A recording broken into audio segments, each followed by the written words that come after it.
Hello everyone, I'm Hillary with Dominion Tea, and today we're going to talk about Lotus Blossom Tea. This beautiful tea comes from Vietnam, which is not a country many people think of when we talk about connoisseur teas. So it's a little bit of a hidden gem. So we're going to walk you through a little bit of how it's made. We're going to talk about how to drink it out of a gaiwan, so I'll give you a couple of tips there, and we'll appreciate this absolutely beautiful tea. So first, let's start by taking a look at the leaves. So in making Lotus Blossom Black Tea in Vietnam, they have to start with a solid tea base. And what they use for this tea is tea grown in northern Vietnam off of the Vietnamese cultivar of the tea plant. So these are long, skinny leaves from older trees, 100 to 500 years old actually. And you want a high quality base to scent. So what do they do to scent? They take the tea itself while it is withering, and they combine it with the stamen of the lotus blossom flower. Now the labor that goes into obtaining that stamen is actually a lot.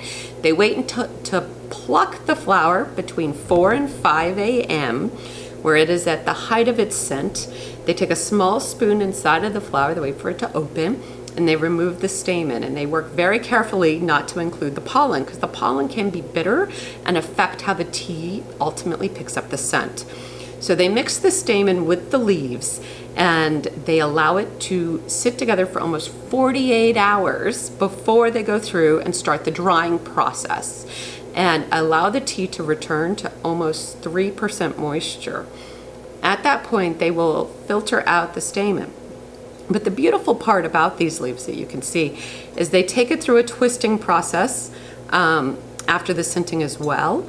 And so you can kind of get a sense for just how much work goes into this. It is all hand done. There are no machines that can accurately distinguish between the leaves themselves and the lotus blossom stamen, which are long, skinny, yellow leaves. And sometimes you will find them in the tea because they didn't quite filter all of them out. But in this case, we don't have any in our samples here. But this is a beautiful long leaf black tea. Because it is grown in northern Vietnam, it is high elevation.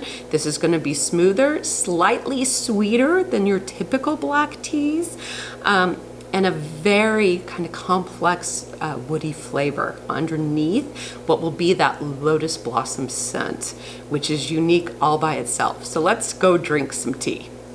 All right, so let's steep our lotus blossom tea. So we're going to steep it in a gaiwan today. When you do this in a gaiwan, you're going to fill the bottom third of the gaiwan with the dry leaf, and we're going to do a 15-second infusion. If you're joining us with your regular mug and your infuser, you want 3 grams, so figure of maybe a rounded tablespoon, if not 2 tablespoons, in the bottom of this infuser. You're going to steep for 5 minutes. I'm actually going to do a 15-second infusion in the gaiwan. So why steep in a gaiwan? First of all, it's fun, it's traditional. These things have been around for thousands of years, right? It's a lidded bowl.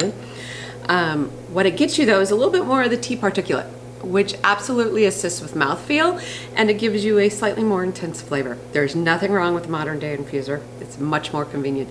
But sometimes you just want to have fun and play with the bowl. So how do we drink out of a gaiwan? Couple of tricks here. All right. The first one is you go to get a gaiwan, you want to match it to your hand size to make it easy to hold with one hand.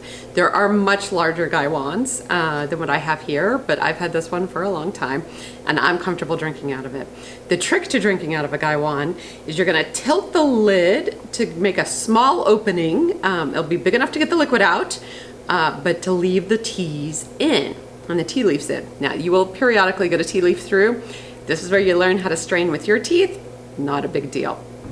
All right, so we're at our 15-second mark. I want to show you the color of the tea. So it brews an absolutely beautiful orange brown. And so you're looking for kind of the clarity. It will go intense the more brews you take on. So this is a very light brew right now because it was only 15 seconds.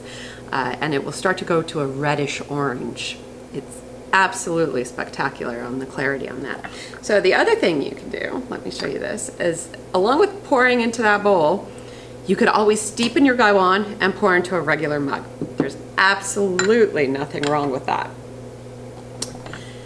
And so we have to patiently wait our 15 seconds, which is just fine.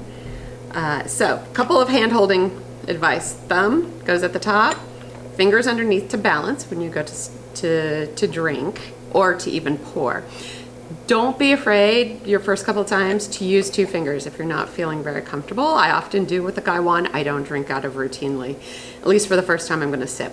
When you do the multiple steepings, you're going to go back 10, 12 times. What you're looking for, and when you know you're done with the tea, is the mouthfeel is going to be much more like water, and you're going to lose that flavor, and that's when you're going to know you've kind of hit the end of your steeps. But in a small gaiwan like this, where I'm doing 15-second intervals, I can absolutely go out 10 times without a problem. So let me show you how to drink, right? So the trick here, don't get it down your front. So keep your opening kind of small. And yes, the elbow out to the side is just fine.